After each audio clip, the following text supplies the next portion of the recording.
Halo, selamat sore teman-teman. Sore ini mungkin aku ingin share mengenai antara opportunity dan kompetensi. Kadang-kadang kita sering bingung ya kalau dikasih sebuah opportunity, kita ngukur nih, apakah kompetensi kita cukup nggak? Jadi kadang-kadang kita tidak ngambil opportunity karena merasa tidak sanggup.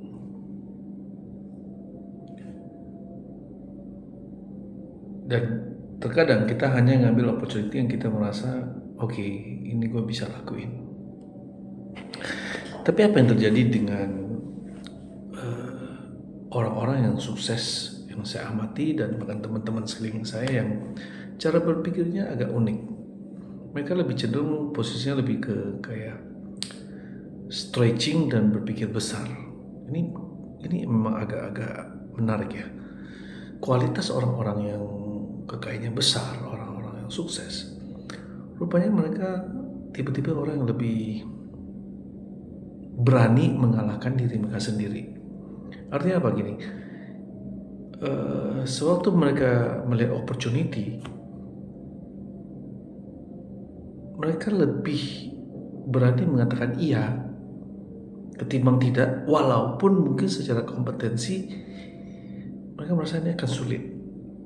Tapi bagi orang-orang yang gagal atau orang-orang yang tidak berkembang, yang susah mendapatkan jabatan tinggi, cenderung mereka takut melihat ada opportunity. Mereka nyadar bahwa nanti kalau nggak sanggup gimana, nanti kalau gagal bagaimana, gue nggak ngerti kerjaan ini terlalu berat buat gue dan lain-lain. Ini mengakibatkan dia tidak bisa expand. Saya jadi teringat teman saya nge-gym. Dia bilang orang-orang yang melatih otot, yang memiliki kekuatan lebih, selain mereka berlatih disiplin setiap hari, mereka selalu kadang-kadang menambah atau stretching latihan mereka. Contoh misalnya kalau ada biasanya hanya bisa ngangkat 30 kilo, mereka cenderung menambahkan sedikit lagi, ya, menambah sedikit lagi beban. Kalau mereka biasanya bisa push up 50 kali misalnya, di saat paling maksimum itu udah 50 kali udah menjalan, mereka akan bisa nambah 1-2 kali lagi. Jadi betul-betul memaksa diri mereka untuk stretching. Memang ada satu pendapat mengatakan bahwa kalau overstretching itu berbahaya atau melampaui kapasitas kita. Saya rasa ada benarnya, namun di dunia opportunity kadang-kadang pilihan terbaik justru mengambil opportunity itu dan gagal ketimbang tidak mengambil sama sekali sih. Yang paling penting kita harus mengukur bahwa kalaupun ini gagal, resikonya sebesar apa. Risk reward ini harus diperhitungkan. Jadi kalau teman-teman mendapatkan kesempatan ditawarin sesuatu, ngambil jabatan yang penting atau diberi tanggung jawab yang besar, atau ada sebuah opportunity bisnis yang teman-teman merasa bahwa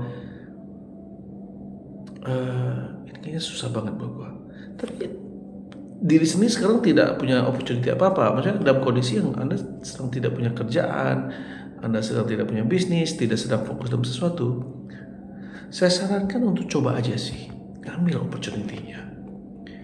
Anda bisa belajar seiring berjalanan, mencoba lebih expand ability Anda, bertanya-tanya sana sih. Memang mungkin agak pain ya, ada painfulnya di situ. Tapi that's the tricky part. Sukses kadang-kadang seperti itu. Jadi di balik painful itu, di balik sesuatu yang kita nggak yakin kita jalanin, lama-lama kita akan terbiasa dan mencari cara untuk menyelesaikan masalah itu. Prinsipnya gini, kalau orang lain bisa menyelesaikannya, ada kemungkinan besar kita juga bisa. Setidaknya tanyalah ke orang itu gitu loh, asal kita mau belajar. Jadi don't miss the opportunity, dan karena kita hanya berpikir bahwa mungkin kita gak sanggup untuk di situ. Kecuali Anda sedang membangun sebuah bisnis, sedang fokus, nah Anda mengukur itu. Tapi kalau Anda sedang tidak ada opportunity, tidak ada kerjaan, ditawarin sebuah kerjaan, ambil aja sih menurut saya. Apalagi kalau resikonya Anda sudah hitung dengan baik. Ya, semoga bermanfaat.